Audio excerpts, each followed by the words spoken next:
வணக்க நண்பர்களே, நம்ம சேனல்ல தமிழ் சமையல் மதுரையில் நம்ம இன்றைக்கு ஹெல்த் டிப்ஸ் பற்றி தான் பார்க்க போகிறோம்.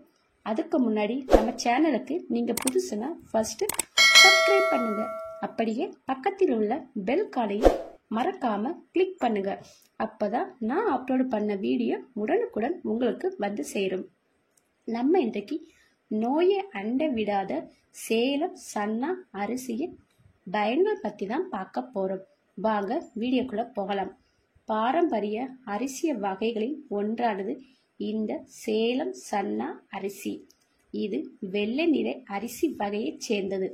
அன்றாடம் மதிய உணவிற்கு ஏற்ற சன ரக அரிசி நோய் எதிர்ப்பு ஆற்றலை அதிகரிக்க உதவும். இந்த அரிசி ஒட்டு ரக அரிசிக்கு சிறந்த மாற்றாக இருக்கும்.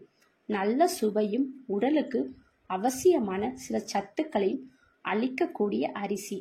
சேலம் மாவட்டத்தை மையமாக கொண்டு விளையும் சன்னா ரக பாரம்பரிய அரிசி ரகம்.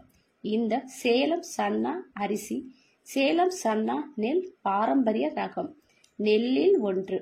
இது 125 நாட்களில் அறுவடைக்கு வரக்கூடியது. இந்த சேலம் சன்னா அரிசி ஜீரண மண்டலத்தை பலப்படுத்தும் தன்மை கொண்டது. சதை எலும்புகள் மூட்டுகளுக்கு சிறந்தது. பொதுவாக இந்த அரிசியை எந்த ரசாயனங்களும் பூச்சிக்கொல்லிகளும் இன்றி விளைவிக்க முடியும். இயற்கை முறையிலே நல்ல விளைச்சலை அள்ளி கொடுக்கும் அற்புதமான ரகம். இது ஜீரண மண்டலத்தை பலப்படுத்தும் தன்மை கொண்டது. சதை எலும்புகள் மூட்டுகளுக்கு சிறந்தது. இந்த அரிசியில் தயாரிக்கப்படும் பழைய சாதம் நல்ல மணமாக இருக்கும். உடலுக்கு தேவையான வைட்டமின்கள் சத்துக்களை கொண்டு இருக்கும். சேலம் சன்னா அரிசி தசை நரம்பு எலும்பு போன்றவற்றை வலுவாக்க பயன்படுத்தப்படுகிறது. இந்த சேலம் சன்னா அரிசி சாதம் நல்ல சுவையாக இருக்கும். இனிப்பு பொங்கலுக்கு உகந்த அரிசி. குழந்தையின்மை உடல் பருமன் நீரழிவு போன்ற தொந்தரவு உள்ளவர்களுக்கு சிறந்த அரிசி. சேலம் சன்னா அரிசி பச்சை அரிசியாகவும் புழுங்கல் அரிசியாகவும் இதை பெறலாம். இந்த அரிசியை சமைப்பதற்கு முன் 20 நிமிடங்கள் ஊற வைத்து விட்டு பின் சமைத்து வடித்து சாப்பிடுவது சிறந்தது.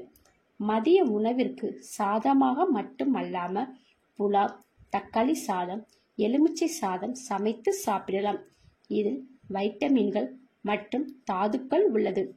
தினசரி ஊட்டச்சத்து உட்கொள்வதால் அதிகரிக்க விரும்புவோருக்கு இது ஒரு சிறந்த அரிசியாகும். இதில் நார்ச்சத்துக்கள் உள்ளதால் இது செரிமானத்திற்கு உதவுவதோடு சீரான தன்மையும் மேம்படுத்தப்படுகிறது. இதை ஒரு கஞ்சியாகவும் பயன்படுத்தலாம். சேலம் சன்னா அரிசி சத்தான ஆரோக்கியமான உணவு. இதில் இரும்பு சத்து மக்னீசியம் பாஸ்பரஸ் பொட்டாசியம் மற்றும் துத்தநாகம் நார்ச்சத்து மற்றும் தாதுக்கள் இயற்கையாகவே அதிகமாக உள்ளது. அதன் குறைந்த கிளைசெமிக் குறியீட்டு மதிப்பு 55.5 காரணமாக இது மற்ற அரிசி வகைகளை விட மெதுவாக செரிக்கிறது. டைப் 2 நீரழிவு மற்றும் உடல் பருமனுக்கு வழிவகுக்கும். இரத்த குளுக்கோஸின் தீவிர கூர்மைகளை தடுக்கிறது. கூடுதலாக இந்த அரிசி வகைகளின் அத்தியாவசியமான அமோனியா அமிலங்கள் உள்ளன. இது தசைகளை உருவாக்குவதற்கும் திசுக்களை சரி செய்வதற்கும் உதவுகிறது. சேலம் சன்னா அரிசியில் என்னென்ன ரெசிபிகள் பண்ணலாம்? சேலம் சன்னா சாதம், சேலம் சன்னா அரிசி புலாவ், சேலம் சன்னா அரிசி தக்காளி சாதம், சேலம் சன்னா அரிசி எலுமிச்சை சாதம், சேலம் சன்னா அரிசி இட்லி தோசை, சேலம் சன்னா அரிசி முறுக்கு. மேலும் இது போன்ற ஹெல்த் டிப்ஸ் தெரிந்து கொள்ள நம்ம சேனலுக்கு சப்போர்ட் பண்ணுங்க. மறக்காம லைக் அண்ட் ஷேர் பண்ணுங்க.